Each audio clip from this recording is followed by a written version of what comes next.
Hello friends, எல்லாரும் எப்படி இருக்கீங்க? நான் உங்கள் விஜய். இன்றைக்கி நான் உங்களுக்கு ஒரு சூப்பர் காம்பினேஷனுங்க. Chilli paneer with veg fried rice. இது ரெஸ்டாரண்ட்டில் நம்ம போகும்போது இதுதான் ஆர்டர் பண்ணுவோம். பசங்க இதுதான் ரொம்ப விரும்பி ஆர்டர் பண்ணுவாங்க. சில்லி பன்னீர்னு சொல்லுவாங்க, இல்லை சில்லி கோபின்னு சொல்லுவாங்க. அந்த மாதிரி ஆர்டர் பண்ணுவாங்க. அப்புறம் ஃப்ரைட் ரைஸ்க்கு இது சூப்பர் காம்பினேஷன். சூப்பராக இருக்கும். இந்த ரெண்டும் சேர்த்து சாப்பிட்டிங்கன்னா அட்டகாசமாக இருக்கும். இது நம்ம குழந்தைங்களுக்கு லஞ்ச் பாக்ஸ் கொடுக்கறதுக்கும் செம்ம ஐடியா. இது ஈஸியாக பண்ணிடலாம். அதே மாதிரி அவங்க விரும்பி சாப்பிடுவாங்க. ப்ரோட்டீன் கொடுத்த மாதிரி ஆச்சு, காய்கறி கொடுத்த மாதிரி ஆச்சு, கார்போஹைட்ரேட்ஸ் கொடுத்த மாதிரி ஆச்சு. எல்லாமே ஆல் இன் ஒன் ரெசிபிங்க இது.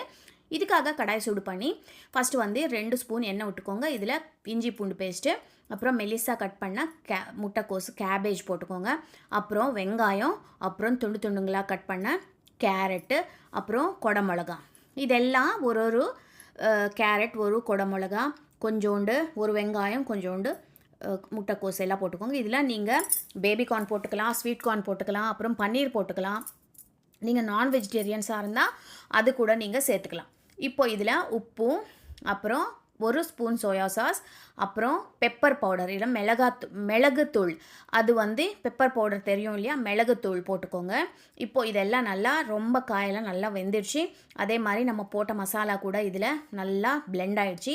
இப்போ நம்ம பாஸ்மதி அரிசி முன்னாடியே வேக வச்சு எடுத்து வச்சுருக்கணும். ஒரு பாஸ்மதி ரைஸ்க்கு 1 கப்பு ரைஸ்க்கு 2 கப் தண்ணி ஊற்றிட்டு நல்லா வேக வச்சு எடுத்து வச்சுக்கோங்க. இப்போ இந்த காய்கறி கூட இந்த ரைஸ் வெள்ளை போட்டு நல்லா மிக்ஸ் பண்ணிக்கோங்க. உதிரியாக எவ்வளோ சூப்பராக வந்திருக்கு பாருங்கள் இந்த ஃப்ரைட் ரைஸ்.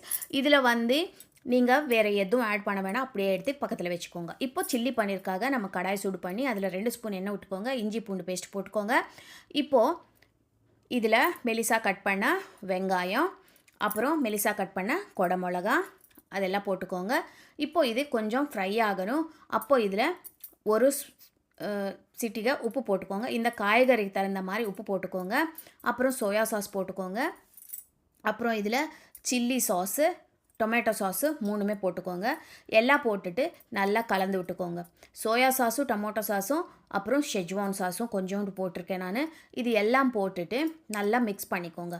இப்போ இதில் தேவைன்னா 2 ஸ்பூன் தண்ணி விட்டுக்கலாம். அப்போ தான் இது நல்லா சாஸியாக இருக்கும். இப்போ நம்ம பன்னீர் கட் பண்ணி வச்சுருக்கணும். முன்னாடியே நல்லா பன்னீர் கட் பண்ணி இது நீங்கள் வெறும் 1 ஸ்பூன் பட்டர் ஊற்றிட்டு இதில் ஃப்ரை பண்ணி கூட போடலாம். இல்லைன்னா இப்படியே டைரெக்டாக பன்னீர் நீங்கள் கடைசியில் போடுங்க. போட்டுட்டு ஒரு வாட்டி கிளற விட்டுட்டு இந்த பன்னீர் நல்லா இந்த மசாலாவில் நல்லா கோட்டாகி நல்லா வெந்து சூப்பராக ரெடி ஆகிடும். இப்போ சில்லி பன்னீரும் ரெடி ஆகிடுச்சு. அவ்வளோதான், நம்ம சில்லி பன்னீரோட ஃப்ரைட் ரைஸ் சர்வ் பண்ண வேண்டியது தான்.